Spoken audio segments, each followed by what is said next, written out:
So in true Aries fashion, I got done recording that and I didn't do the intro.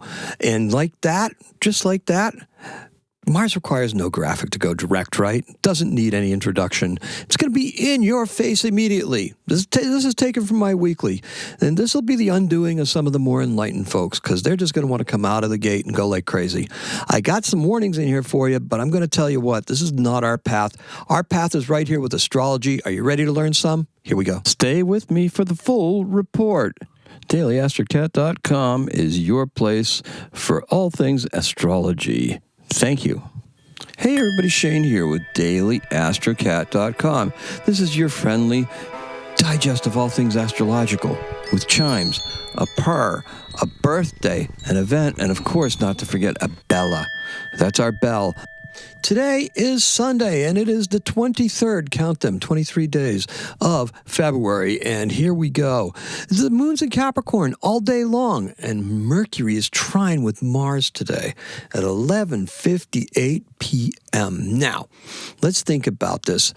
Also, Mars is direct at 9 o'clock tonight. Whoa, okay. So, or 2100 on a 24-hour clock. Now, this is important, and it's vitally important as to how we're going to experience this shift in the cosmos, okay? That 21 is going to break down to a 3. 3 is a good number for this. It's a communicative number. It's a Jupiterian number, as a matter of fact, if you're following numerology. Now, let's talk about this, because growth is definitely indicated here. Communication, new life for an older project, and a plan of steady growth. We've been telling you this the whole time, right? About this whole Mars coming up to being direct. It's been a long time retrograde, right? Since December 6th. Now, we started tracking this when Mars was conjunct with opposite Pluto back at the beginning, at the end of September. So now we've got this going on and we're here. All of a sudden, it's like, you are here. Now, how can we do this differently? How can we do this in a way that's going to be suitable? Well, it's very easy. There's going to be two ways to look at this. Either you're going to go ham and go nuts and be like, yes, everything's going to be great, and we're going to be doing all sorts of actions and stuff. It's already going on, right? You can see what's going on with that. It's not very well considered, nor is it very well thought out. Now, your plans, your processes, your approach to this should be totally different because you're a person. You, me, everybody, right? We get to go forward. But this is really where we get to do some do-overs, okay? Yeah, we're going to be able to go over the stuff that we've done since December 6th, and we're going to be able to go back and revisit some of that stuff. And that's how we're going to come out of this Mars retrograde. Now, I told you April 4th is going to be very important because that's when that last trine with Saturn occurs. So this whole thing is being held back by Saturn, and coincidentally, this week, Mercury is going to be conjunct with Saturn, and Mercury is trine with Mars right now. So this is vitally important, right? This is something we get to do, do-overs. Look, Mercury is in Pisces. We're going to have to do what feels right. Now, if it's too hasty and it doesn't feel like it's the right thing to do, then that's not going to be right there, right? But if you do what's right, you're more than halfway there. You're going to do what feels good. You're going to do it over. We're going to revisit some stuff, right? And today's keyword is actually together, as in get it together. This is what we're doing. This is how we're moving forward. Our color is gray, red, embers. Now, like those fires when they're just about down, you can see the coal down there, but you can still see that little bit of life under it. Yeah, that's it.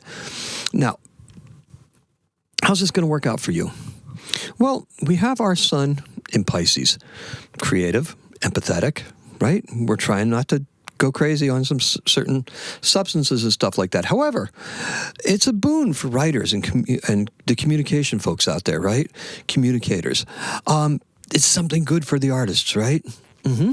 Because those are actions. Mars is action. Mars is not that. It can be bellicose, and it is going to get bellicose. I don't make any mistake about that, okay? The world is going to seem like a very dangerous place, and we're just going to have to be content in our own shells and be doing this, okay? We're going to be doing what it is that we have to do, okay? So that's what we're going to be doing. Now, for those of you who are out there who are not me, look, focus on your output and pay very close attention to the results. That's what I'm going to be doing, right?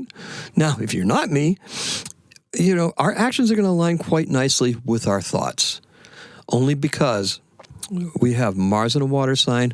We have Saturn in a trine with Mars in a water sign. That's a cooperative type of thing, right? Two malefics cooperating? How can that possibly be? Well, maybe they're not quite as bad as people make them out to be, right? Maybe it's not quite so difficult. Now, today is a great day for a craft project. Why not? Right? Get going. Get your hands busy. That's what's going to feel good, right? Mercury likes to be busy. Mars, hands and stuff like that, likes to be busy. Now, let's talk about the rest of this, okay? This is going to cause a bit of strife with regard to domestic bliss. Yeah, we have a little Venus square with the moon going on here, right? Yeah, it's just, you know what that tells us? Let's try to tell you that sex sells. I do not suggest you go out and craft sex toys, okay? Or anything like that. I'm just telling you that that's what Venus is telling the moon, and the moon's like, I think we're going to have to focus on the stuff that Mars and Saturn are focusing on. It's deeply spiritual, and Venus is like, oh, well, let's go.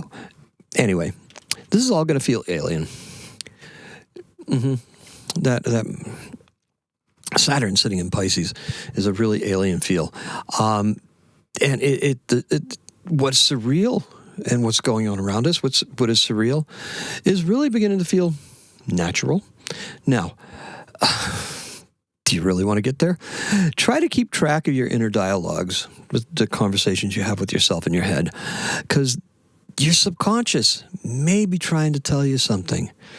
The veil is very thin when water signs are prominent in the charts, so you really need to listen and figure out how you're going to move forward with confidence and vitality. Okay? Time to puff your chest out, right? Be proud. Yep. Begin doing once again. That's right. You're going to start doing. Okay. So there we go. Now, let's talk about this because in 1872, we have an event for you. The engineer James Watt, he filed a patent for a rotary motion for a steam engine. Oddly enough, this is called the sun and planet gear. Yeah, the big thing that goes around with the little chugger thing, and it turns that motion, that horizontal motion into a circular motion to propel things. That's what it is. He's a Scottish inventor and a mechanical engineer, which happens to be good if you're designing sun and planet gears, right? And his improvements to the steam engine were fundamental to the changes that were brought by the Industrial Revolution. Help that thing along, right? Help that sucker along. The sun and planet gear, clever mechanism, converts up and down motion of a steam engine into rotary motion, or the back and forth, up and down. Whatever way those pistons are going, it converts it into that rotary motion. Now, truth be told, like most of these things, this was invented by a guy called William Murdoch, but his boss patented it, and he's got credit for it, right? See, it was even different back. It was even back in 1782 this stuff happened. And our birth, we've mentioned him before, Georg Friedrich Handel, born in 1685. He's a British and German Baroque composer and organist who brought us the Messiah and water music. He was born in Halle, the Duchy of Magdeburg, in the Holy Roman Empire, which would put it in Germany. All right. Now, he's a brilliant Baroque composer. Yes, he was. Now, Messiah? Seasonal, right? It's supposed to be for Easter, but it's actually played at Christmas time around here. So, it's a perennial. It always happens, right? It's always there. Now, he wrote operas, and he wrote instrumental music, and he even wrote music for royal celebrations. The water music, the trips down the barge. He was a real master of his craft. He became a citizen of England because King George was naturally German. So, of course, he became part of that whole retinue over there, okay?